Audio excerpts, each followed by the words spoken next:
Loin de la Côte d'Ivoire, le rideau est tombé sur la 58e édition du Salon international de l'agriculture de Paris.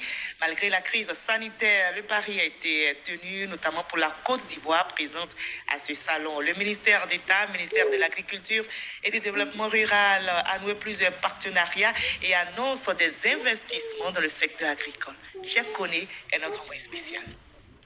Le Salon international de l'agriculture de Paris, c'est fini. Une 58e édition placée sous le signe des retrouvailles après le rendez-vous manqué de 2021. Les restrictions sanitaires dues à la Covid-19 n'ont pas entaché la mobilisation des passionnés de l'agriculture venus des 4 coins du monde. Quant à la Côte d'Ivoire, la tradition a été respectée. Le pays a présenté l'un des plus grands et beaux stands de son pavillon. Plus d'une trentaine de conférences et panels sur la déforestation, la durabilité et la transformation des produits agricoles a été organisée en présence d'acteurs et d'investisseurs intéressés de contribuer au développement de l'agriculture ivoirienne.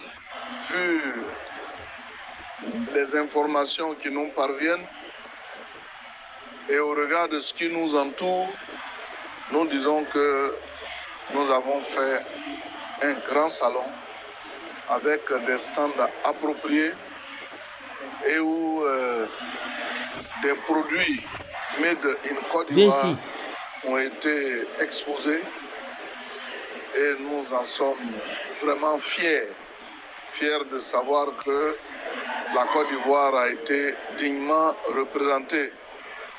Grâce donc à son Excellence M. Alassane Ouattara, au Premier ministre, nous avons pu avoir des moyens pour pouvoir faire ce salon.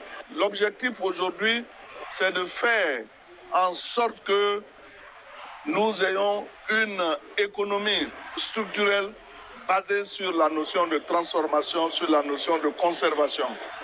Dans l'ensemble, la 58e édition du SIA de Paris est un pari réussi de la participation de la Côte d'Ivoire qui démontre ainsi toute sa place dans l'agriculture mondiale.